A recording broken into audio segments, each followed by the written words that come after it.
Flamengo finalmente apresentou um novo projeto para o Conselho Deliberativo do clube. O projeto ficou mais caro, a projeção de geração de receita do projeto diminuiu. Na prática, isso significa que a atual gestão reviu o plano de negócios que a gestão anterior tinha feito para o projeto do estádio. E, ao mesmo tempo, o Flamengo já comprou o terreno, né? Então, hoje existe essa situação aí de você entender qual que é o melhor formato para se fazer ou não estádio. Não é melhor eu juntar dinheiro para decidir o que eu vou fazer, ao invés de decidir o que eu vou fazer e depois ver se eu tenho dinheiro? Sim. De certa forma, é ruim pensar que vai demorar, mas o Flamengo tem 20 anos da concessão do Maracanã, então ele não precisa sair dali correndo, não vai ficar sem ter aonde jogar. O que tá acontecendo hoje no Corinthians, até com uma certa transparência do novo presidente, né, do Stabile, é que todos os dias o clube vem a público comentar que não tem o dinheiro para pagar as suas obrigações correntes. Félix Torres e Matias Rojas, é um total aí de 85 milhões de reais, uma mudança de gestão. A coisa no Corinthians realmente ela tá muito ruim, trazendo pro Atlético, o clube atualmente com 2 bi de dívida e um fluxo de caixa muito apertado, o clube ele vai precisar de injeção de capital. Ou eu vou ter que botar dinheiro para estancar esses 2 bi, principalmente o que tá a curto prazo, a dívida ruim que a gente chama, né? Vencida, bancária, com juros altos. Ou então o clube vai ter que naturalmente pensar numa troca de acionista majoritário. 2024, na Série B do Campeonato Brasileiro, o Mirassol teve uma receita de 60 milhões de reais. Ele entra no Campeonato Brasileiro da Série A com 60 milhões, né? Ele entra com uma faquinha de plástico para competir com os caras que têm a bazuca. Por isso que isso torna ainda mais impressionante tudo que o Mirassol vem fazendo.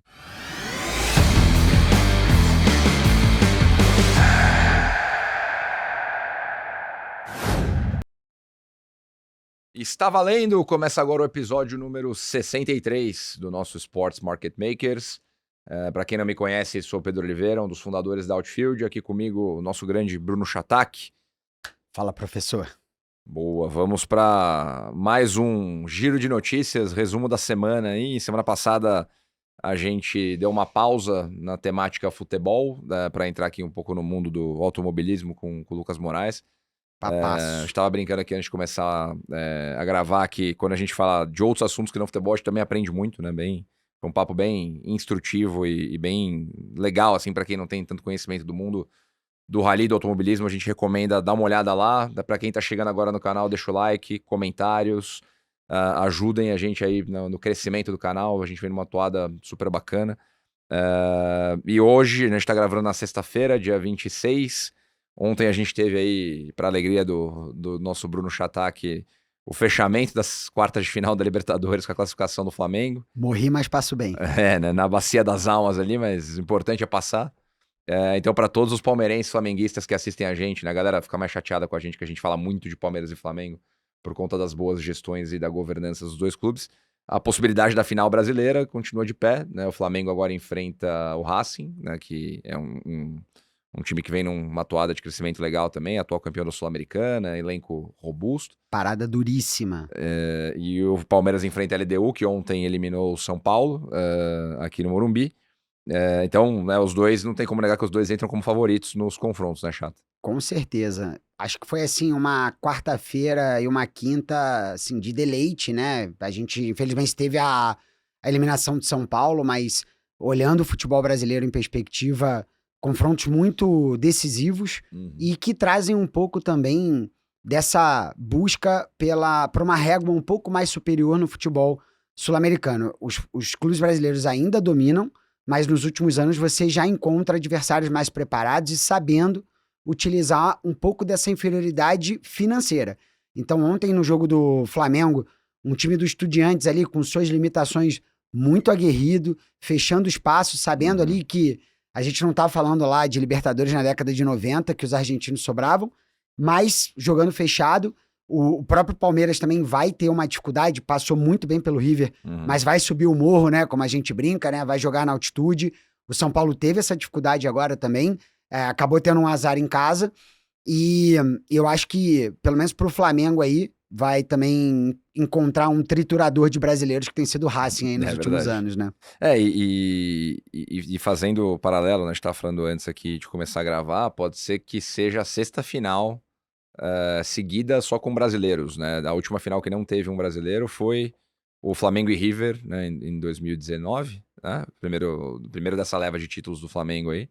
Exato.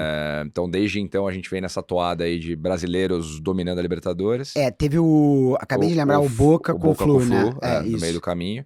Mas sempre, invariavelmente, brasileiros dominando o quadro de finalistas da Libertadores. Exato. Com a possibilidade de ter mais uma final brasileira aí agora. Antes da gente entrar aqui no assunto sério, só pra fazer o pacto aqui. Ou eu vou me vingar do Palmeiras junto com o Andrés Pereira, se Deus quiser vai acontecer, ou então eu vou ter que mudar de São Paulo, senão eu não vou Boa. conseguir ficar com o Saloma aqui não.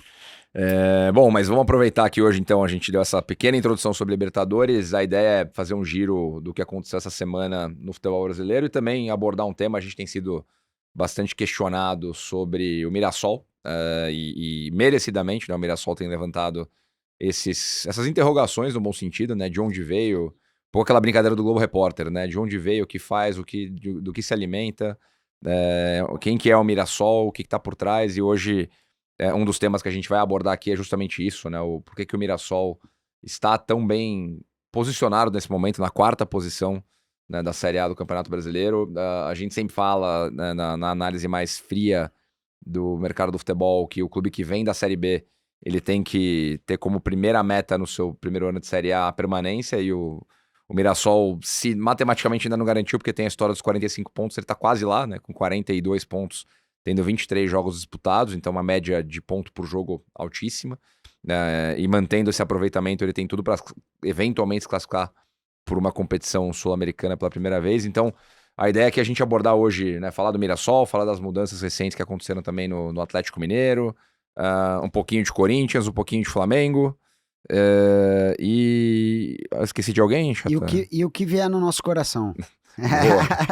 Então vamos lá, vamos entrar no Mirassol aqui, que de fato vem ocupando os noticiários aí, né? Vem chamando a atenção pelo bom desempenho esportivo esse ano. A gente trouxe aqui alguns temas para debate e felizmente, né, a gente na Outfield teve a oportunidade. Eu não pude ir, mas alguns sócios nossos e consultores estiveram em Mirassol Que legal. no ano passado por alguns dias com o pessoal lá, conheceram a infraestrutura, conheceram o Juninho, que é uma das principais figuras do projeto aqui, que até o próprio presidente do Mirassol brincou recentemente que se o Mirassol fosse uma SAF, o Juninho era o CEO. Então conheceram o Juninho, conheceram as pessoas que estão lá no dia a dia do clube, e isso, até fui olhar quando era, né, foi em maio do ano passado, todo mundo voltou muito impressionado do que viu lá. Na época o Mirassol estava em 4º na Série B, e de lá para cá, né, passaram-se aí 15, 16 meses, o Mirassol como protagonista do futebol brasileiro. Se eu não me engano, até agora nesses 23 jogos na Série A foram apenas 3 derrotas ou 4 derrotas. Exato. E o futebol vistoso, né, Pedro? E jogando futebol, né, assim, com um técnico jovem, que é o Rafael Guanais, com o Paulinho, ex-jogador do Corinthians, né, destacado na sua atuação pelo Corinthians, como executivo de futebol, o Juninho, que é essa figura mais low profile do futebol, mas um cara com muito foco ali na operação e muito bem, né, relacionado com controle da operação do Mirassol na mão, e o Mirassol tem uma série de pontos muito interessantes que a gente vai explorar aqui agora, que ajudam a defender muito do que a gente fala aqui no Sports Market Makers, né? Que é a importância da visão a longo prazo, a importância da continuidade, da consistência, de você olhar para uma gestão, independente de você ser SAF, SA, associação limitada, qualquer coisa que você queira ser, você ter uma gestão qualificada, de você ter governança, você ter processo, você ter pessoas, você não trocar o pé pela mão, e manter, né, o curso, acreditar no processo. Então, é um case de fato que merece, né? Não chegamos no final do ano ainda para botar todas as estrelinhas ali pro Mirassol e atribuir uma nota para a temporada do Mirassol, mas o que tem sido feito até aqui é muito destacado, né, Chata? Pô, com certeza, Pedrão. E assim, tem uma situação que talvez seja melhor a gente falar do Mirassol hoje do que esperar o campeonato para falar, porque a gente acaba vinculando a um resultado, quando na realidade o case do Mirassol é 100% um projeto de gestão de médio e longo prazo. Então a gente até, conversando aqui um pouco antes da gravação, né, a gente lembrou, a gente vai falar aqui um pouquinho ainda do Vídea Real, vai falar um pouco até do Le Mans, mas assim, são cases de cidades pequenas que se permitem sonhar com grandes projetos, mas que independente da posição, você acaba sabendo que você está fazendo tudo certo. Então, trazendo aqui um pouco de histórico, né? O Mirassol em 2019 estava sem divisão. E faz ali, junto com o case da venda do Luiz Araújo lá pelo São Paulo ao Lille em 2013, o clube ganha ali um valor de, acho que, se não me engano, 8 ou 9 milhões de reais. Isso. E aí, realoca todo esse valor com mais uma iniciativa ainda a longo prazo para a reforma do CT e, posteriormente, reforma do estádio. Então, basicamente, é um clube que, à época, apenas 2 ou 3 clubes no futebol brasileiro trabalhavam com sistema de GPS, trabalhavam com sistema de câmaras hiperbáricas, né, de uma série de outras tecnologias de vestiário, academias de ponta, e foi um clube que rapidamente entendeu que teria que fazer essa passagem de bastão. Junto a isso, até a própria presença em dado momento do Eduardo Batista como técnico na Série D ou C, salvo me engano, mostrando que o clube já estava se preparando para voos maiores e o consequente acesso quase que consecutivo, né? Um clube que vem ali Série D 2021, Série C 2022 com o campeonato, 23 eles permanecem na B e 24 eles sobem para final de 24, eles conseguem um acesso para esse ano na A. E esse ano, até com um uniforme ali homenageando a seleção de 70, levei minha filha lá no Maracanã para ver o jogo. Eu achei que o Flamengo estivesse jogando contra o Brasil. Time muito encaixado, saindo no contra-ataque. Um atacante ali que é o Chico da Costa, super bem conceituado, mostrando um trabalho de scout do clube. Então, assim, é um projeto que a gente tem que bater palma, né, Pedrão?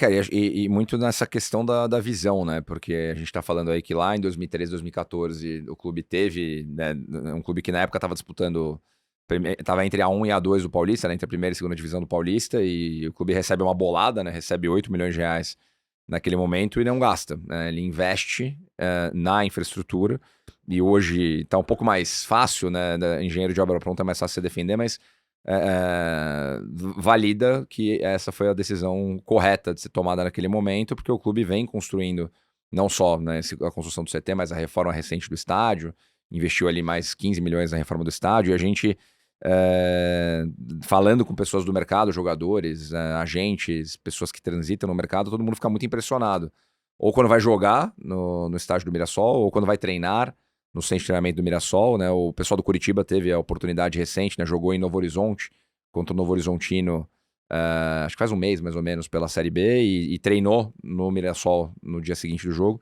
E falando com o pessoal lá, todo mundo que não conhecia fica impressionado. Falou, putz, a infraestrutura é realmente bem destacada, bem relevante. E aí tem os números, né, que ajudam a destacar ainda mais o que o Mirassol está fazendo, porque por mais que você seja dirigente, responsável, tenha gestão, tem um desafio de você estar numa cidade com uma população menor, você tem menos massa crítica, né? Mirassol é uma cidade de 65 mil habitantes, para quem não sabe, aí no interior de São Paulo, mas longe da capital, né? A gente está falando aí de um trajeto de quase 4, 5 horas de estrada. Está perto de São José do Rio Preto, que é uma cidade maior, com uma economia movimentada. Aeroporto, estrutura para receber os clubes do Brasil inteiro. Exato. Facilita frete, logística. Mas Mirassol, por si só, tem 65 mil habitantes, o que faz com que ela seja aí de longe, dentre os clubes da Série A do Campeonato Brasileiro, o clube que tem a menor cidade sede. A gente trabalha há muito tempo com o Red Bull Bragantino e a gente sempre debateu esse ponto com eles, que por muitos anos eles foram o Red Bull Bragantino e o Santos, né? Os dois únicos clubes da divisão, da primeira divisão, que não estavam situados em capitais. E aí depois você tem, né, o Juventude vindo, né, jogando em Caxias, agora o Mirassol em Mirassol, então isso para clubes que não estão em cidades mais pujantes, como São Paulo, como Rio de Janeiro, Belo Horizonte, Porto Alegre, isso cria uma dificuldade de mercado de consumo, né? Normal, é a mesma coisa que você, como multinacional, abrir uma operação em Portugal, abrir uma operação no Brasil, né?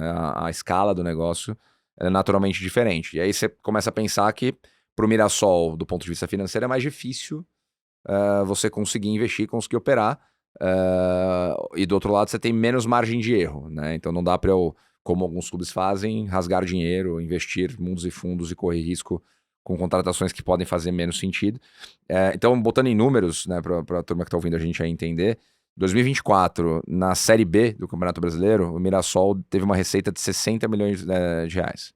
Ele entra, né, no Campeonato Brasileiro da Série A, hoje ele é o quarto, então ele está atrás do Flamengo, que ano passado teve uma receita de 1,3 bi, está atrás do Palmeiras, que teve uma receita de 1,2 bi, está atrás do Cruzeiro, que ano passado teve uma receita de 450 milhões, se não me engano.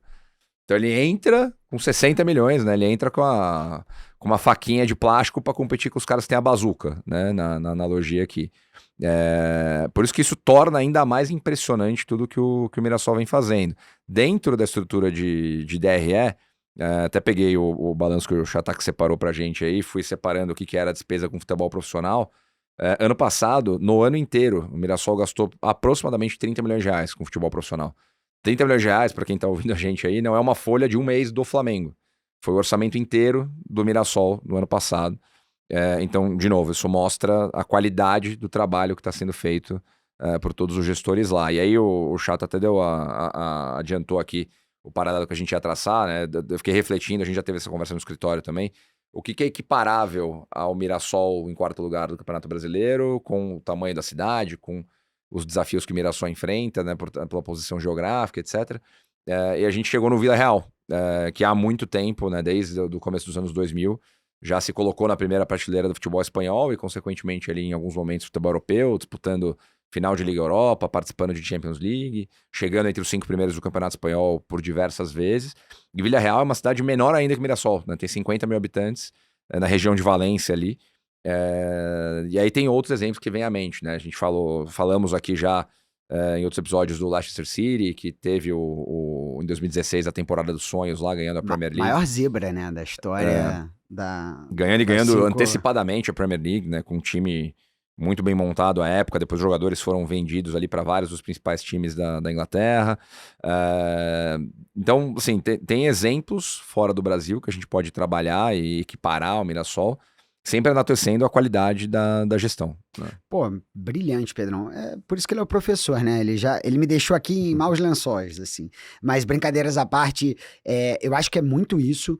Eu acho que em termos de ocupação de estádio, trazendo até um paralelo do Vídea Real e falando especificamente do Mirassol, o Mirassol ele é o clube que tem a menor população dos clubes de Série A. E ela é 3 vezes menor do que a segunda colocação, que eu não lembro se é o Juventude ou o Bragantino. Acho que é a Bragança Paulista. E aí, o que é legal? Se o Mirassol, só pra gente ter aqui em números estatísticos, se o Mirassol lota o seu estádio, significa que 23% da população está dentro do estádio. Então é um paralelo, primeiro, em termos de ocupação e case, é muito similar ao caso do Vídea Real. Em termos de ocupação barra percentual da população, lembra um pouco Dortmund.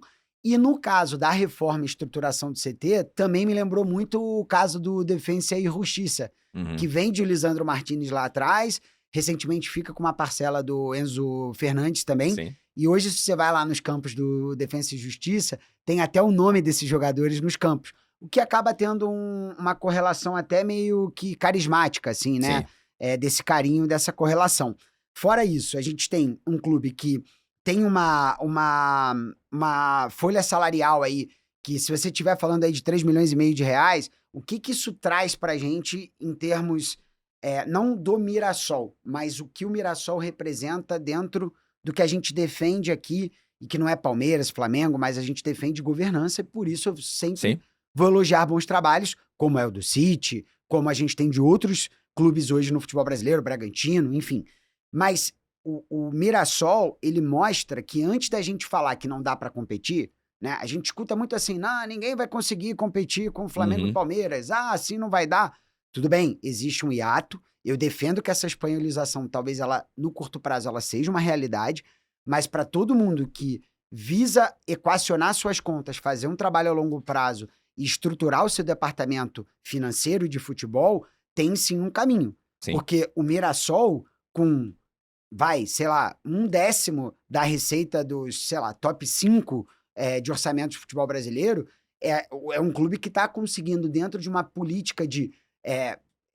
basicamente não só de reestruturação, mas escolher um técnico jovem, um futebol propositivo, jogar fora de casa como joga dentro de casa. Então, você já começa a ver indicadores que também deixam uma pulguinha atrás na orelha para, se outros grandes clubes estivessem fazendo isso, talvez esse ato não estaria tão grande como está hoje, né? E muito reforçando a questão de convicção e continuidade, né? E claro que futebol é um negócio tão apaixonante quanto complexo, porque ele mobiliza interesse público e social em níveis estratosféricos. E você vê, principalmente nos clubes de mais massa crítica, como são os casos aí, vamos falar dos 4 maiores, né, em termos de torcida do Brasil. Flamengo, Corinthians, São Paulo e Palmeiras. É tudo muito público, né? Qualquer tomada de decisão, existe uma pressão muito grande o tempo inteiro. Então é difícil você ter... Com certeza você tem convicções, mas você ser consistente nas convicções e conseguir trabalhar com continuidade, né, que é o derivado disso, pô, eu tenho convicção, tenho consistência, então eu preciso ter continuidade para que isso evolua. Em clubes de massa, como esses 4 que eu falei aqui, é mais difícil, claro, você tem mais pressão. No Mirassol, você tem um cenário em que você está um pouco fora, né, do espectro da fotografia do futebol nacional, então talvez isso crie menos pressão, que permite com que eles tenham mais convicção e mais consistência e mais possibilidade de ter continuidade. O Perfeito. que Menos pressão. mas não é. O que eu quero dizer é que o fato de ter menos pressão não é um diferencial competitivo óbvio, porque também tem vários outros clubes que têm menos pressão e trocam o pé pela mão. Né? No fim do dia é o que você falou, tem que olhar para dentro, tem que ter gestão. Mas alguns números ou dados que provam essa visão, né, de convicção, consistência, continuidade, é que o Mirassol ficou 13 anos sem demitir técnico. Ele terminava Caraca. os contratos e o técnico ia para outro lugar e tal. Se eu não me engano, de 2010 a 2023 ele não demitiu o técnico. E aí, em 2023, demitiu, não lembro quem era o técnico agora, né, trouxe o Mozart, que hoje é o nosso técnico lá no Curitiba, inclusive. Né, o Mozart ficou 2 anos à frente, 1 ano e meio, né, à frente do Mirassol, fez a campanha da Série B de 2023, quando o Mirassol bateu na trave, na última rodada. Os dois, né, o Novo Horizontino e o Mirassol, acho que começaram a última rodada dentro do G4. Acho que o Sport Terminaram passou, a né? rodada fora do G4. E aí, ano passado, com o Mozart à frente do Mirassol, a temporada inteira conquistou acesso, né, foi vice-campeão, o Santos em primeiro, o Mirassol em segundo. Naquele momento, o Mozart acabou não renovando o contrato dele indo para o Curitiba. O Mirassol trouxe o Eduardo Barroca como técnico. E aí, né, a gente não sabe exatamente o que aconteceu, mas muito rapidamente trocou. Né, o Barroca ficou por 2 meses no cargo e saiu logo no começo do Campeonato Paulista, ali em meados de fevereiro. E vem o Rafael Guanais, que é um cara jovem, com boas ideias de futebol, né, que até então não tinha tido tanta projeção em nível nacional, né, já passou por outros clubes do futebol brasileiro. Aí, até então, né, acho que o principal trabalho dele tinha sido no Operário de Ponta Grossa, um trabalho muito consistente 2023, 2024. Para quem está lá no futebol paranaense, como a gente acompanha, de fato ele já era referenciado lá. E agora com uma oportunidade desse tamanho que está sendo muito bem trabalhada e com consistência, né? Ele está no cargo aí há 6 meses, 7 meses. No Brasil isso já é mais que várias outras situações. Super.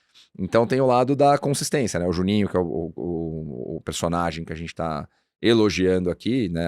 À frente da gestão do Mirassol, junto com o Paulinho e todos os outros que estão lá, tem muito mérito nessa consistência, nessa continuidade, né? E é muito legal você falando aí agora do Rafael, né? Outro dia eu tava tendo uma epifania em casa, pensando assim, pô, não tá mais tão óbvia aquela dança das cadeiras dos mesmos técnicos, né? E às vezes as pessoas perguntam pra gente, ô, como é que tá a indústria do futebol e tudo mais? Uhum, Cara, é bem legal ver que você tá tendo uma nova escola de técnicos brasileiros, né? Então você tem o Seabra também no Bragantino, uhum. Rogério Ceni tá indo muito bem, você tem, se você olhar, o próprio Felipe Luiz é muito novo, o Claro. Moza na Série B. Então, assim, você começa a ter um pouquinho de renovação e, novamente, você pode ter novas ideias, né? Novos comportamentos táticos. Então, eu sei que a gente aqui fala muito da finança por trás do esporte, mas também é muito legal ver que você está tendo essa revolução de scout, essa revolução tática, Sim. essa revolução de liderança, até com vários cursos de formação, qualificação, que é uma coisa que a gente sempre sentiu muita falta dessa escola técnica, né, brasileira. O Brasil, historicamente, formou poucos técnicos, né, em nível global. Claro que em nível local a gente tem, né, uma série de profissionais muito importantes na história do futebol brasileiro, mas uma das questões, e não dá para tapar o sol para peneira, é que a gente nunca teve, né, técnicos, pelo menos nos últimos 30 anos, entre os principais técnicos do mundo de forma consistente. Tivemos o Luxemburgo lá no Real Madrid, o Filipão no Chelsea, né, outros exemplos aí de técnico tendo sucesso fora, como o exemplo do Jardine hoje lá no América do México.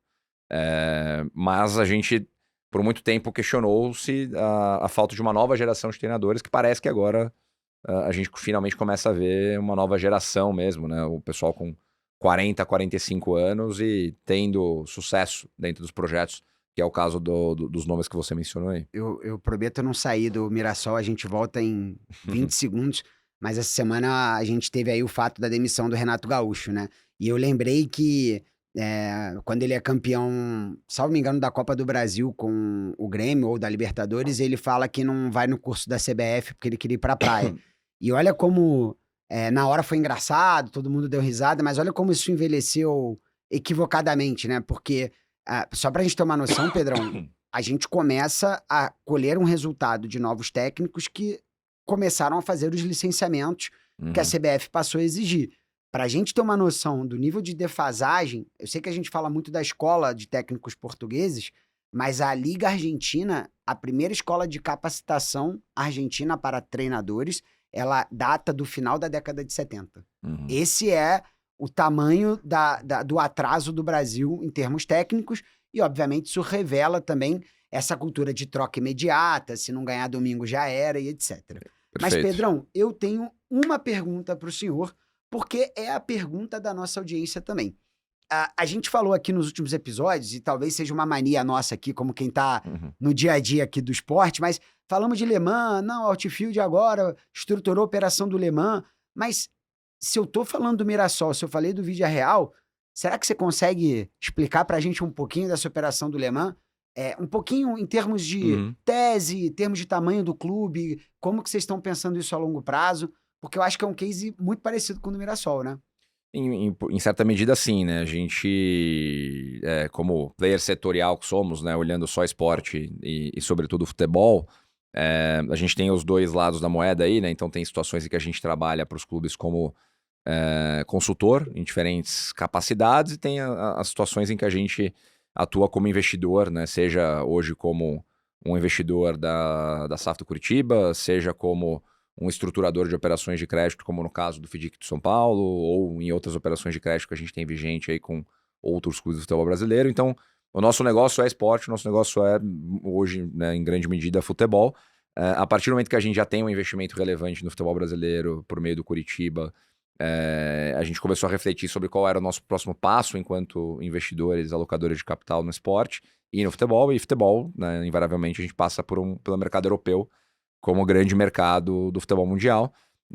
A gente já tinha analisado Portugal, França, Espanha, né, Reino Unido, por uma série de razões, incluindo projetos para alguns clientes. E aí, depois de muita análise, principalmente no mercado português e mercado francês, a gente acabou optando por afunilar em algumas oportunidades no mercado francês, e aí muito pautado principalmente na principal estatística hoje, né, na minha opinião, do futebol mundial, que os dois maiores formadores de atletas hoje do mundo são Brasil e França. E se você for fazer uma análise qualitativa, pegando algumas variáveis bem específicas, a principal delas, jogadores em seleção, a gente fez essa análise regressiva aí, tanto no caso da seleção brasileira quanto no caso da seleção francesa.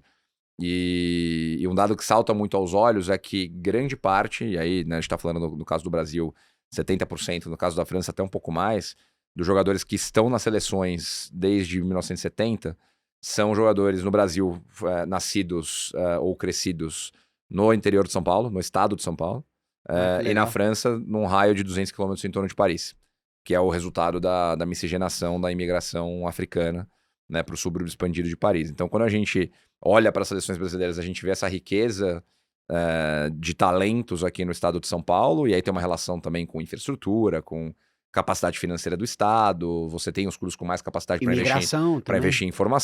em informação, a migração interna aqui do país também. E na França é um fenômeno parecido também, porque o imigrante que vai para a França, ele quer estar perto do grande centro ali para ter mais oportunidades, e Paris começa a crescer dessa forma, uma população muito grande de imigrantes ali. Então, quando você pega todos os grandes jogadores franceses da atualidade,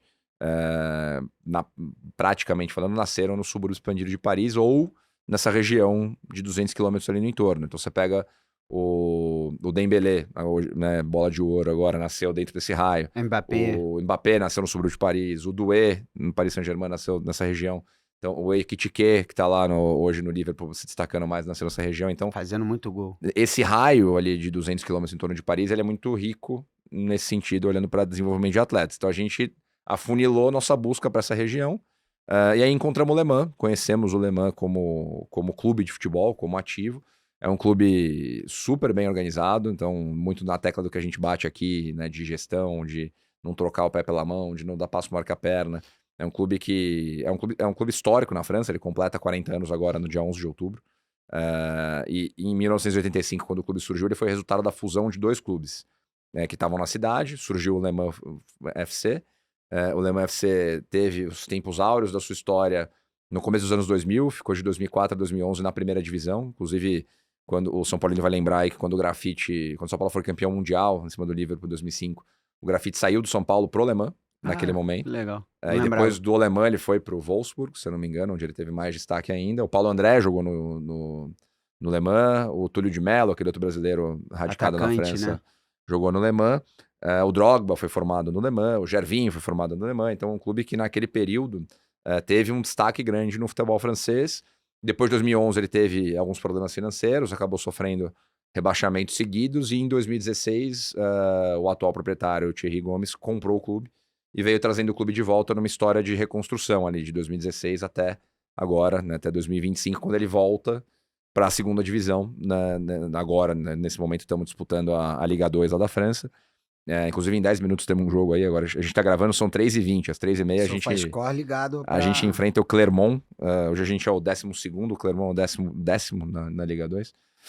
Mas enfim, só para fechar aqui essas parênteses grandes sobre o Le Mans, a gente acabou optando por fazer um investimento estratégico relevante lá na operação, porque, como eu falei, o clube, ótima gestão, saneado, né, zero de endividamento, dinheiro em caixa, com histórico importante de formação, com uma ótima infraestrutura, um centro de treinamento profissional, centro de treinamento da base, estádio, e numa cidade, e aí um pouco diferente do que a gente está falando aqui dos casos de Mirassol e de Villarreal, é uma cidade que tem um potencial de marca mais interessante por conta do histórico que Le Mans tem dentro do universo do automobilismo, né? Então, a gente entendendo a relevância disso, e quando você está lá é muito notório, né? Porque o autódromo das 24 horas de Le Mans, que é a prova que tem mais de 100 anos, né, onde todas as grandes montadoras testam muita coisa, vários dos grandes pilotos da história já correram, já ganharam lá. O autódromo, ele fica na região central da cidade, e o nosso estádio, o nosso centro de treinamento, ficam dentro do autódromo. Esse é um fato maneiro, eu não sabia dessa. Super legal. Então tem muita conexão entre as duas coisas. Então, quando a gente olhou para o investimento, olhou para essa conexão, a primeira reflexão óbvia foi, a gente precisa trazer pessoas que consigam ajudar a gente a construir essa plataforma de marca legal em torno do clube. E aí, felizmente, a gente conseguiu trazer aí, né, 4 figuras que nos ajudam e estão ajudando muito nesse processo. Inicialmente, o Georgios Frangoulis, o CEO, fundador da Oakberry, que é um cara aficionado por automobilismo e por futebol, e quando a gente apresentou o projeto, ele adorou a ideia, né, trouxe para o time também alguns relacionamentos dele. Então, no caso, aí, o Felipe Massa, que não só investidor, mas está trabalhando com a gente e envolvido em alguns temas do clube. O Kevin Magnussen, ex-piloto de Fórmula 1 ainda, que ainda está em atividade também, disputando outras categorias, né, que também está participando do investimento. E o Novak Djokovic, que nunca tinha investido em futebol e optou por fazer esse primeiro investimento junto conosco. Então a gente conseguiu montar esse time, né, estrelado aí por um lado, mas que cada um tem seu papel dentro da engrenagem que a gente está desenhando lá, para conseguir elevar o nome da cidade e, consequentemente, o nome do clube, e trabalhar todas essas conexões aqui. Além, claro, da gente ter que operar um clube de futebol, né, junto com o nosso CEO, o nosso presidente lá, o Thierry, que aí tem todas as complexidades derivadas do que a gente está falando aqui.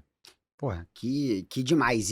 E assim, eu acho que essa é a oportunidade, né? Sports Market Makers, na essência, que é, quem é que tá investindo, como que tá o projeto. Uma coisa que de cara eu acho que é uma excelente tese de investimento, é que hoje, se você pensar nas principais ligas, né? Se você pensar em, Inglaterra, Bundesliga, a La Liga e a própria Série A nos últimos anos, são ligas que são consolidadas, estão fortes, estão ou se reestruturando muito melhores do que estavam.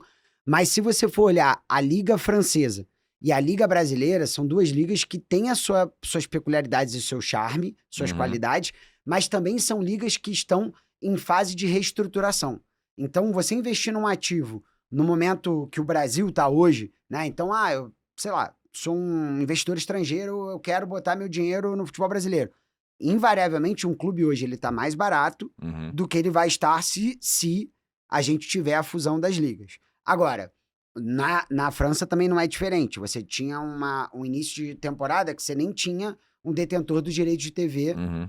E, naturalmente, quando você compra um clube, ainda que em segunda divisão, que esteja nesse ambiente, se essa liga, como já tem um projeto de reestruturação em fazer sua Premier League, ela estoura daqui a pouco, o seu próprio investimento, independente da sua divisão, ele sobe um pouco de base.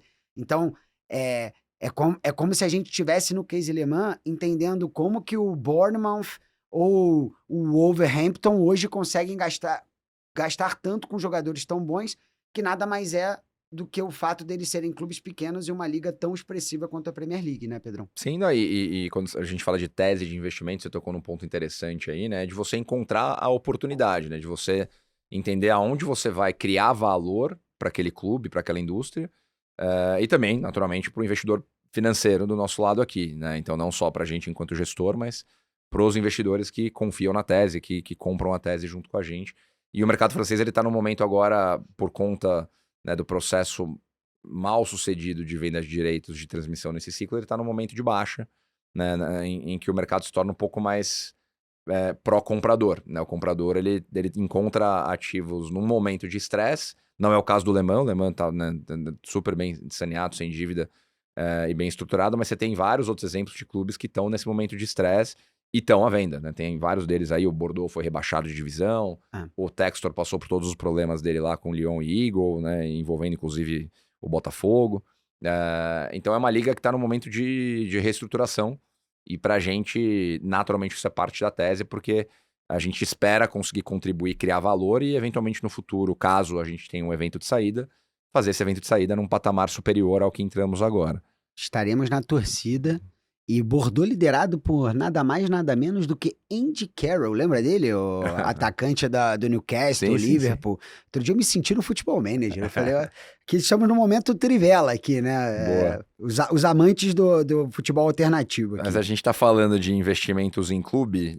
Vou fechar o parênteses aqui de Le Mans e futebol europeu para voltar para o Brasil e falar de um clube que tem aí um contexto complexo, né? Saindo da história do Mirassol aqui, um pouco do momento conto de fadas para um momento mais dura realidade aqui, quando a gente fala do Atlético Mineiro, que falamos aqui com o Bruno Musi, exploramos muito aqui na análise do relatório Convocados os números do Atlético Mineiro.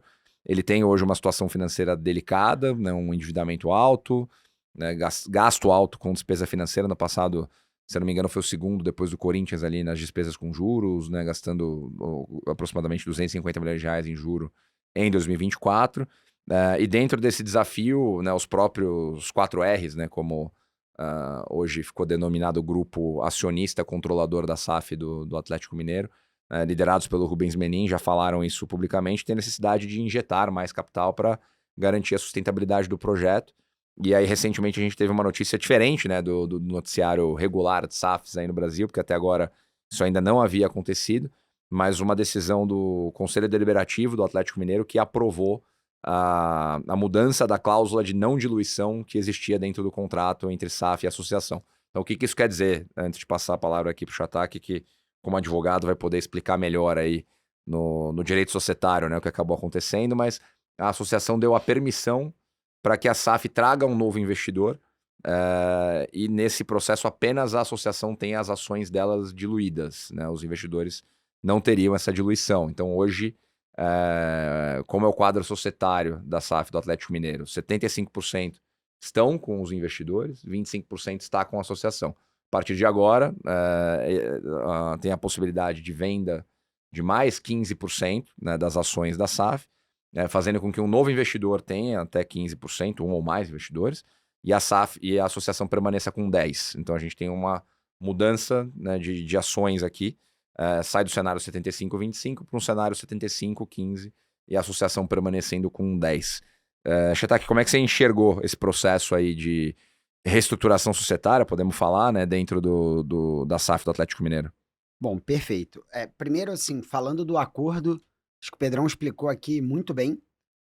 O único acréscimo que eu faria a partir desse acordo de 75, 15, 10, não será mais necessário o aval da associação para futuras operações. Eu acho que essa é a grande diferença, porque até então você ser minoritário em 25 ou em 10, isso é o que vai mudar para Uhum. efeito prático na associação do Galo.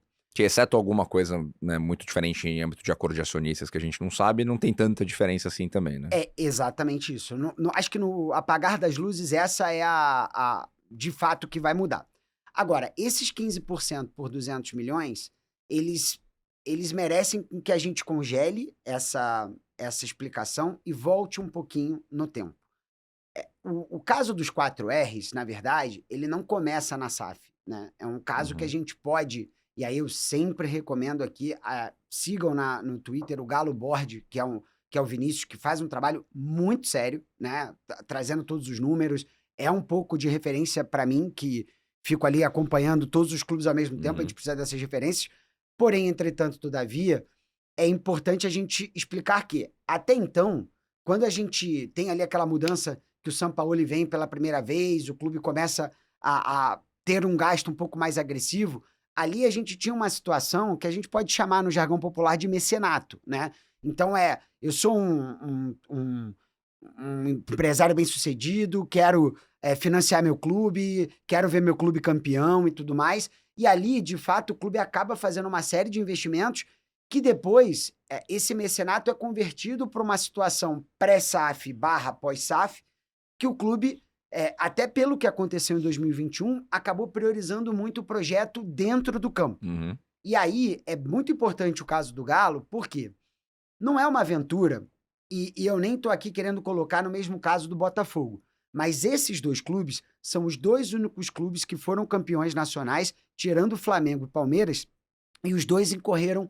no mesmo erro, que foi: eu vou gastar mais do que eu posso para competir com quem de fato estaria nadando de braçada, que são Flamengo e Palmeiras.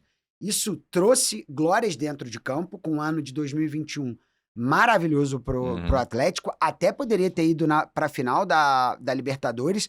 Eu lembro que o Verón faz ali um milagre lá no Mineirão, mesmo com um confronto ainda em vantagem, o Hulk perde um pênalti lá no jogo Uhum. de ida. Porém, quando você olha para os efeitos financeiros colaterais que tanto o Atlético quanto o Botafogo, com o ano mágico do ano passado, no qual foi campeão de Libertadores e Brasileirão, os clubes estão pagando muito caro por essa alavancagem de gastos. E aí, trazendo para o Atlético, eu acho que a gente tem uma situação aqui que ela é muito clara na minha cabeça, apesar de eu não saber o que vai acontecer. Você precisa, o clube atualmente com 2 bi de dívida e um fluxo de caixa muito apertado, o próprio Uhum. Bruno Musi já tinha indicado isso numa Sim. entrevista que ele deu pra gente, muito transparente, muito sincera. O clube ele vai precisar de injeção de capital. E quando eu sou um investidor no porte dos 4 R's, não importa quanto de dinheiro você tenha e como que o seu conglomerado esteja performando. O fato é, 2 bilhões de dívida já é uma dívida relevante para qualquer tipo Claro. de setor. E aí você começa a todo momento ficar naquela berlinda entre botar mais dinheiro em algo que já está com muita dificuldade de operação, né, de dia a dia, ou você repassa esse valor e, obviamente, que um possível novo investidor é muito factível que ele queira o controle do clube. Então, trazendo aqui num português mais claro, menos técnico, eu acho que daqui a pouco os 4 R's vão ter que decidir se eles vão fazer um aporte muito maior que 200 milhões para conseguir sanear a dívida do clube, Uhum. ou se eles vão, em troca de uma oferta primária de ações, ou seja, um aumento de ações que hoje dilua e que traga esse novo investidor para uma posição muito mais forte dentro Uhum. da posição da SAF, se eles vão aceitar ceder terreno. Por quê? É quase que uma escolha de Sofia. Ou eu vou ter que botar dinheiro para estancar esses 2 bi, Uhum. principalmente o que está a curto prazo, a dívida ruim que a gente chama, né? Vencida, bancária, com juros altos. Ou então o clube vai ter que, naturalmente, pensar numa troca de acionista majoritário. Então, eu acho que é um clube que ainda não tem respostas, mas o cenário, cada vez ele fica melhor desenhado, tamanho o passivo do clube e tamanho praticamente a ausência de fluxo de caixa atual Sim. no clube. E aí você tem algumas alavancas para trabalhar, né? Você pode trabalhar como alguns clubes trabalham aí à frente de crédito estruturado, é o exemplo do FDIC do São Paulo, agora o São Paulo falando nesse novo projeto aí envolvendo a estrutura de Cotia, né, o próprio Atlético Mineiro, né, com a Arena MRV, pode buscar aí receitas por meio da Arena também, mas você pode trabalhar, né, diferentes formas de capitalização do ativo, seja via receita orgânica e inorgânica, seja via essa diluição de equity, né, ou seja, trazendo um aporte primário para o caixa para você ter mais margem de manobra, seja por meio de uma estruturação de endividamento aí com formatos diferentes, que não é o caso do Atlético Mineiro, porque ele já está muito alavancado.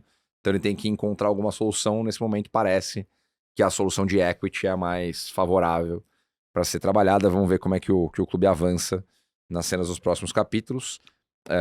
Agora, só um detalhe também que é importante, não é que a gente seja torcedor de dirigente, mas tem uma situação no Galo que ela é relevante da gente explicar, que por mais que a gente saiba que todo mundo com seu próprio negócio pode falir ou pode continuar. Agora, são pessoas de renome no mercado, pessoas que construíram as suas empresas ao longo de décadas. Então, me parece que o Galo ele precisa saber para onde ele vai, mas não necessariamente a gente esteja falando de uma aventura como foi, pessoal do Botafogo, calma que eu não vou falar de vocês, como foi a 777 no Vasco. Então, eu acho que talvez só um pouquinho de carimbo na credibilidade, nesse momento em que tudo tá ainda Sim.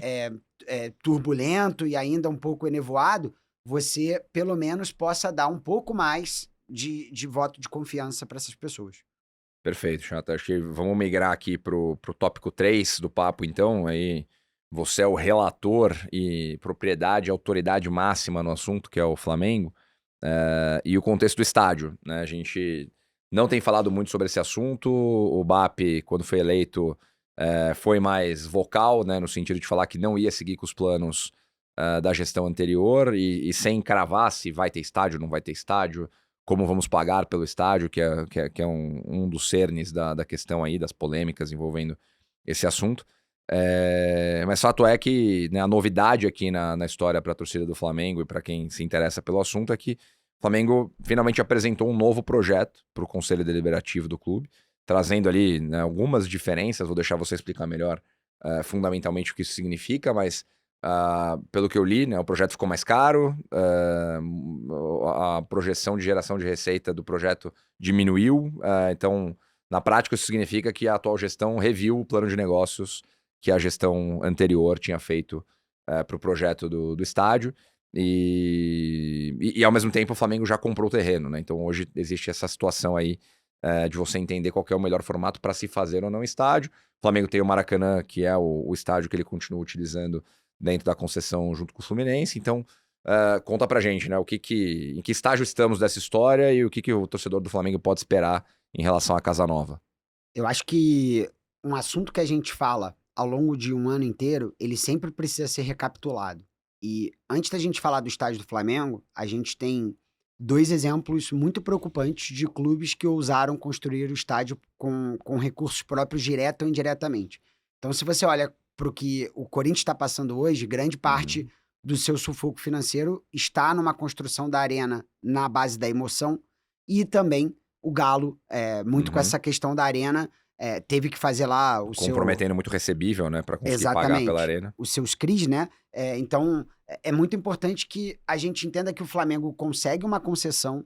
A necessidade do estádio, me parece que é um tema até pacificado na torcida, né? Eu lembro que no ano passado o Vasco começou a pegar liminar, o gramado começou a ficar ruim do Maracanã. O Flamengo, mesmo tendo renovado 20 anos da concessão, ainda encontra esses tipos de percalço em termos da governança de um estádio, que até na pandemia acabou sendo custeado por ele pro Fluminense, né? Sim. Então, a gente precisa fazer esse esclarecimento.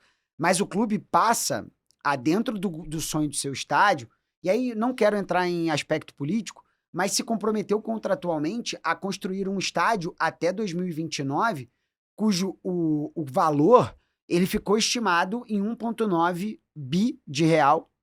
E aí, quando a gente tem a passagem de bastão político, até com o assunto estádio já um pouco mais relativizado, a atual gestão se compromete a fazer um estudo, a revisão do estudo de viabilidade do estádio. Então não é que a nova diretoria aumentou o valor, nem estou aqui defendendo. É um novo projeto. Mas é um novo projeto. Então falaram, olha, lembra aquele de 1,9 bi que você falou? ok, ele não vai custar 1,9, ele vai custar 2,5 bi, mais o custo que você vai ter desse dinheiro ao longo do tempo, que é o custo de capital, você vai levar isso para quase 3 bi e pouquinho para a construção do estádio. 3 bi, para a gente ter uma noção, é metade do que custou o estádio do Tottenham, é um pouco menos do que custou a reforma do Bernabéu e um pouco mais do que custou o Allianz Arena, que é o estádio do Bayern de Munique. Então é um valor muito expressivo e que o Flamengo hoje não tem um parceiro para comprar. Ah, mas eu vou... Tem nem capacidade para fazer sozinha. Exatamente. Esse é um ponto importante. Então, o clube ele bota alguns alicerces como, primeira coisa, a gente não pode ter 1,3 de receita. A gente precisa fazer dinheiro próprio e a gente precisa alongar o prazo de realização do estádio. Por quê? Porque se eu tenho que fazer com dinheiro próprio num tempo curto e o juros está 15% ao ano, isso significa que eu vou ter que tomar empréstimos caros. Vai drenar o caixa, né? Vou drenar o meu caixa, vou perder investimento em futebol e vou me alavancar. Ou seja, além do meu time não ficar forte, no final dessa jornada eu posso estar por aqui, endividado. E todo mundo aqui, ninguém construiu o estádio, mas todo mundo na pandemia, nem que seja um quartinho, reformou. Então, qualquer coisa hoje que você vai reformar, o prazo fica mais alongado do que no projeto, o valor que você vai gastar fica maior. Então, você acaba tendo essas dificuldades que talvez agora, pela primeira vez, a gente tenha um pouco mais de transparência em relação ao custo e em relação ao tempo. Então, o Flamengo passa, dentro de um universo de 3 bi, que vai custar o estádio, a ter até 2034 para fazer esse estádio, né? Então, só para retirar a Naturgy, o que é a Naturgy, Pedrão? É um complexo de gás de uma empresa pública que ela vai precisar ser deslocada dali e só esse deslocamento pode demorar até 4 anos. Caramba. A prefeitura falou que vai custear isso eu acho que não vai cair, pelo menos o que a gente tem de notícia pública, não vai drenar os cofres do clube, mas já te come 4 anos que, evidentemente, você pode capitalizar e fazer seu caixa. E aí, qual que é a última reflexão que eu faço? Cara, não é melhor eu juntar dinheiro para decidir o que eu vou fazer, ao invés de decidir o que eu vou fazer e depois ver se eu tenho dinheiro? Sim. Então, eu acho que, de certa forma, é ruim pensar que vai demorar muito vai ainda. demorar, mas o Flamengo tem 20 anos da concessão do Maracanã e Flamengo e Fluminense agora, com a gestão própria, os clubes conseguiram aumentar para 60% a economia o retorno lucro líquido do estádio. Então, isso significa o quê? Se o Flamengo, numa receita de 6 milhões, botava no bolso 1,5, agora tá botando 3. Então, esse valor aumentou. O Flamengo e o Fluminense tem no Maracanã esse conforto de que ele tem 20 anos, então ele não precisa sair dali correndo, ele não tem aonde... não vai ficar sem ter aonde jogar, não vai ter que jogar em volta redonda quanto em outros momentos. E aí sim, me parece que quando você faz um caixa, uma poupança, e você tá menos desesperado para vender naming rights, né? Eu lembro que quando a gente era pequeno, a gente falava que o Henry ia vir pro Flamengo com dinheiro de venda de camisa. Hoje ninguém mais fala isso. E o naming right hoje é a venda de camisa de antigamente. Então, também não vai vender naming right. E se você vender naming right, você tá antecipando um direito de receita futura. Então, eu acho que nessa cuspida aqui que eu dei desse monte de pensamentos, eu tenho certeza que isso que tá acontecendo agora preserva muito o Flamengo de jogar para o futuro um pouco a moeda para cima para ver aonde cai.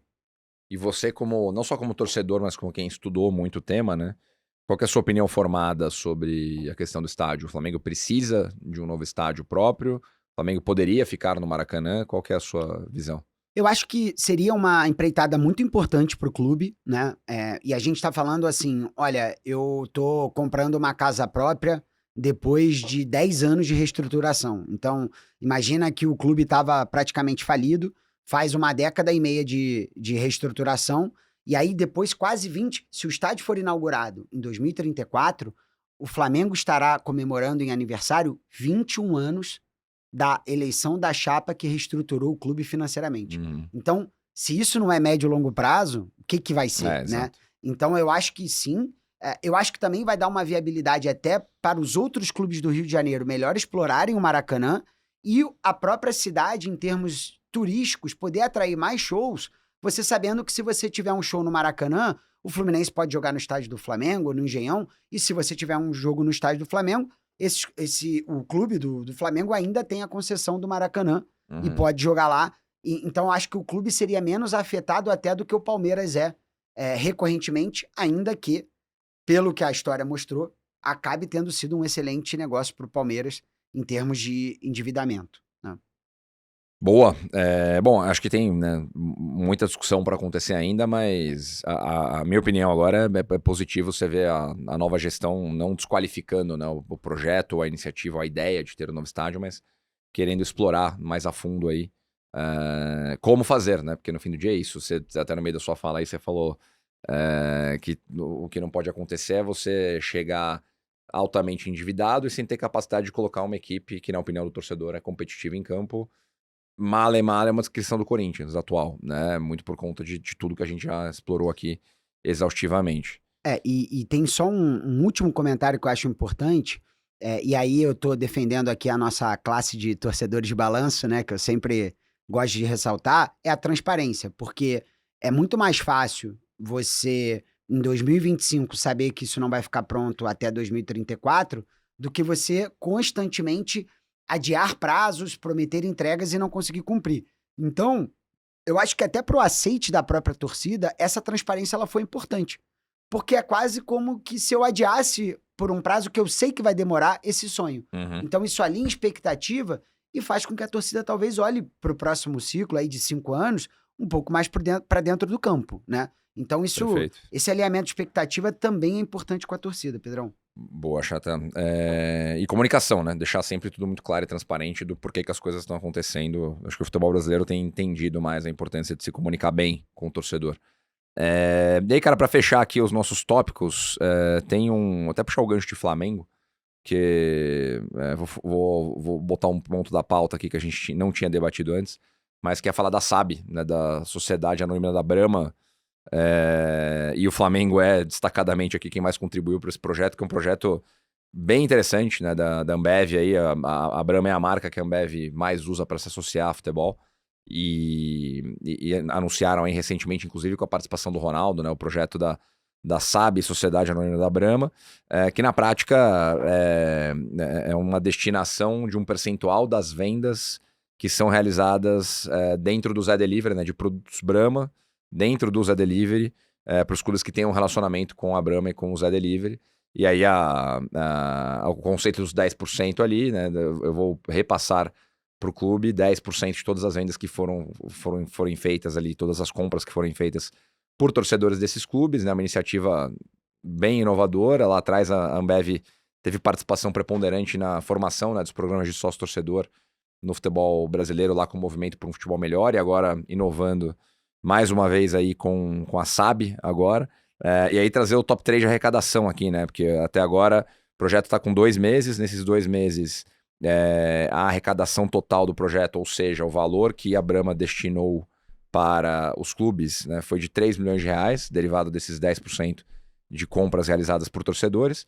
E, né, eu falei do Flamengo aqui porque o Flamengo representa 1/3 desse valor, né, desses 3 milhões 950 mil reais foram para o Flamengo, outros 380 mil reais para o Corinthians, outros 310 mil reais para o Cruzeiro. 250 mil torcedores fizeram pelo menos uma compra. Então, um modelo diferente, né, Chata, que engaja uma marca histórica do Brasil, né, do mercado de consumo, com o mercado do futebol, com um modelo inovador que cria uma receita nova para os clubes também, né? Não, com certeza. E é aquele tipo de case comercial que a gente lembra depois que ele acaba, né? Porque é uma iniciativa muito legal. E mais do que isso, Pedrão, eu acho que, pô, beleza, vamos olhar pro Flamengo, 1/3, potência da marca, talvez por isso até que tem por que que a Betano patrocina o Flamengo agora? Porque ela viu que o clube tinha uma exposição muito boa na marca. Por que que a Sportbet tá no Palmeiras? Porque tem um retorno de marca muito importante. E aí para todos os outros clubes. Mas aí eu acho muito legal, porque quando você mostra o Cruzeiro no top 3, quando o departamento de marketing do Cruzeiro for renovar um patrocínio de camisa, você acha que ele não vai poder mostrar o alcance da marca do clube dentro de uma plataforma que tratou 250 mil torcedores em termos de amostragem dentro da mesma plataforma? Então isso também mostra que clubes podem se aproveitar desses rankings até para explorar melhor as suas receitas de patrocínio e receitas comerciais. Então, eu achei muito interessante isso. E aí, até tentando aqui dar uma acalmada com a torcida do Botafogo, que anda muito brava comigo, né? Eu brinco que eu gosto muito do Botafogo. O que eu não tenho gostado é um pouco das coisas que têm acontecido. Mas o Botafogo também tem uma liderança de engajamento médio, né? De receita via torcedor. Então, isso... É o torcedor que per capita mais gastou, né? Exatamente. Esse é o dado. Então, isso é muito legal, porque todos os clubes, a partir de uma iniciativa de marketing, eles podem criar parâmetros e dados estatísticos de comparação de mercado e trazer para os seus próprios cases, né, para o seu próprio portfólio, outras teses que podem desenvolver novas linhas de receita e aumento. Então, isso Perfeito. É quase que a indústria alimentando a indústria. Né, a gente sempre fala aqui sobre, né, a importância de você entregar valor para o torcedor e rentabilizar o seu torcedor dentro daquela história da relação monogâmica, né? Então, o Chatak é torcedor do Flamengo, vai consumir Flamengo. Como é que os anunciantes, as marcas podem se conectar a isso, se apropriar disso de uma maneira criativa que, mais do que jogar um anúncio na tua cara o tempo inteiro, agregue valor para você, para o clube e para o anunciante por razões óbvias, né? Então, aqui a gente tem um bom exemplo de como a Brahma, se apoiando na relação entre o Chatak torcedor e o Flamengo, oferece o Zé Delivery como plataforma, como produto, etc. Você tem uma boa experiência de compra, você compra lá e ainda ajuda, consequentemente, o seu clube do outro lado com um pouquinho da receita da compra que você fez. Então, o potencial tá aí, né? Um baita indicador, né? Você ter que em 2 meses foram movimentados, né? Foram transacionados 30 milhões de reais, né? Se foram repassados 3 milhões para os clubes, né? Então 30 milhões em vendas dentro do Zé Delivery, dentro dessa questão específica. Então, um potencial enorme para a gente continuar trabalhando. Com certeza. E pasmem. Eu não faço ideia de qual seja o logo da propaganda. Você sabe que está associado àquela marca. Sim. Isso é muito legal, Sim. né?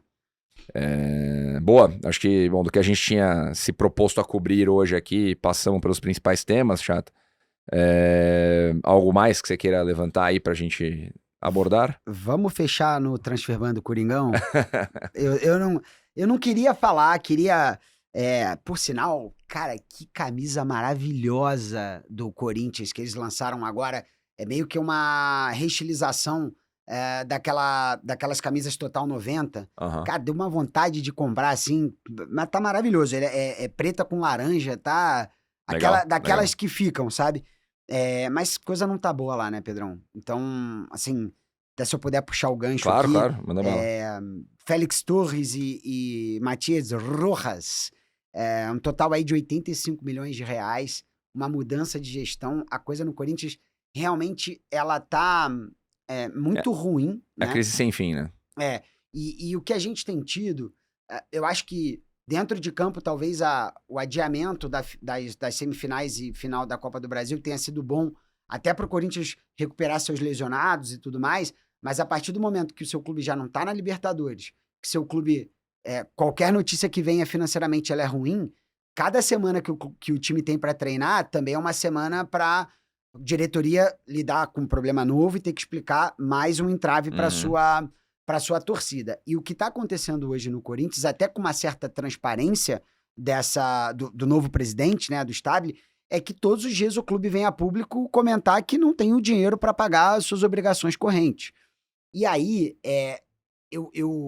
eu acho que do ano de 2024, financeiramente, até pelas análises que a gente fez aqui, ainda está muito negativamente fresco na cabeça do torcedor.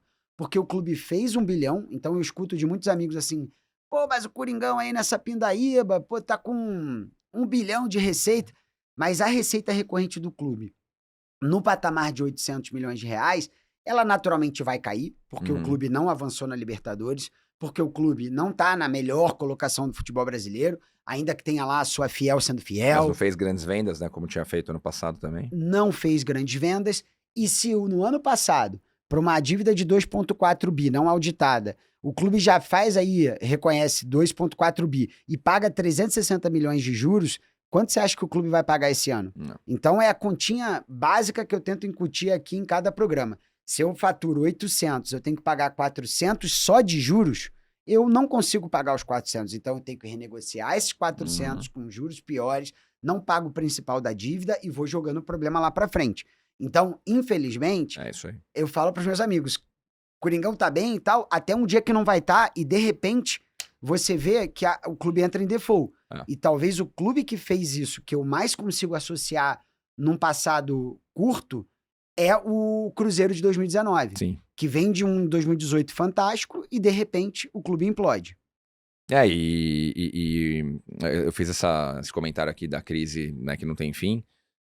E isso invariavelmente afeta todos os setores do clube, né? Você tem a crise política, a crise financeira, a crise do futebol, que tudo bem, hoje parece que encontrou um caminho aí com o Dorival, conseguindo bons resultados em campo, né? Chegando em semifinal de Copa do Brasil e numa condição de não correr riscos, pelo menos nesse momento no Campeonato Brasileiro. Mas é difícil você ter continuidade, né? A gente tá falando do Mirassol aqui, que consegue ter convicção, consegue ter consistência, consegue ter continuidade. No Corinthians você não consegue ter nenhuma dessas coisas, porque é um cenário de crise constante, que tem essa pressão de caixa elevada à enésima potência, e já tivemos até a tentativa do Pedro lá, né, do Pedro Silveira, ficou um tempo lá, a gente falou muito com ele naquela época, depois acabamos não falando tanto, agora o Rosala tá lá, que também já tinha passado no passado para tentar ajudar e contribuir, encontrar formas de reconstruir o Corinthians. Então, é uma situação grave. A gente sempre fala aqui, e o torcedor pode ficar mais chateado com a gente, mas precisa ter mudança na forma de gerir o Corinthians, senão o buraco continua aumentando até a hora que ele corre o risco de, como surgiu o verbo aí, né, no jornalismo, de cruzeirar, né? E vamos lá. Lembra da vaquinha? Sim. Não ajudou. A gente não escuta mais falar da vaquinha. Mas ao mesmo tempo ela demonstrou o potencial incrível, né, que você tem com a torcida do Corinthians. Então a gente penalizou o torcedor e não deu governança pro clube para ele sair dessa situação. Hoje antes de vir pra cá, tava no carro dirigindo e comecei a pensar assim, pô, quem já que o Flamengo não tá aí na Copa do Brasil, pô, qual que seria a melhor história, né, de um campeão aí da Copa do Brasil, né? Pô, o Cruzeiro, depois de tudo que passou, você tem aí o Vasco com toda essa agonia aí da torcida, que talvez seja uma das mais apaixonadas, né, do futebol brasileiro, o Fluminense. E aí você olha pro Corinthians, eu pensei, pô, seria legal essa Copa do Brasil, porque ela poderia ser quase que o que foi pro Flamengo de 2013, porque aquele título deu mais tempo pra diretoria tomar os remédios amargos. Sim. E aí logo depois eu pensei, mas só que não tem projeto de reestruturação. Então, quem sabe aí até o final do ano, a gente não olha aí os bastidores, hoje a gente escuta coisas aí de, não acho que seja o caso, mas sei lá, uma Safiel, alguma coisa nesse sentido, mas um projeto, seja SAF ou associação, são modelos societários. O que faz os clubes efetivamente se reestruturarem são modelos de reestruturação a longo prazo e gestão. Então, quem sabe até lá, para esse eventual título poder ficar quentinho, para bons ventos, né, e boas perspectivas, quem sabe a gente não tem um plano um pouco mais claro, né, Pedrão? Perfeito, cara. A gente fica na torcida aqui porque, como a gente sempre fala, independente, né, de torcer para clube A, B ou C, trabalhar com clube A, B ou C, a gente quer um futebol brasileiro grande, forte, rico, pujante, crescente, e o Corinthians é parte dessa história, assim como é o Vasco, assim como é o Botafogo, assim como é o São Paulo, o Mirassol, que a gente falou aqui no começo. Então, os bons exemplos, né, a gente quis fazer esse papo sobre o Mirassol aqui porque os bons exemplos têm que ser enaltecidos, têm que ser destacados, né, a gente tem que apontar os problemas, a gente tem que todo mundo remar na direção do mercado melhor, maior e mais estruturado, né? Então, acho que um pouco da nossa missão aqui fazendo esses debates é justamente essa. Com certeza. E eu acho que mais do que isso, e é uma promessa que a gente tem feito aqui, beleza, a gente vai analisar os grandes sempre, mas também trazer esses cases, né? Claro. Então a gente vai falar um pouco ainda de Bahia. Falamos do Juventude, né, recentemente. Exatamente, e Bragantino também. Então, eu acho que são cases que a gente pelo menos pode deixar aí como uma espécie de uma inspiração para os clubes que queiram ainda ter seus projetos de reestruturação, né? Perfeito, Chata. Brigadão, mais uma vez. Valeu, professor. Como sempre, cobrimos aí nossa pauta de temas variados, passando pelo giro de notícias da semana. Para quem está acompanhando a gente até agora, agradeço bastante a presença, deixa o like aí pra gente. Semana que vem estamos de volta. Muito obrigado e fomos!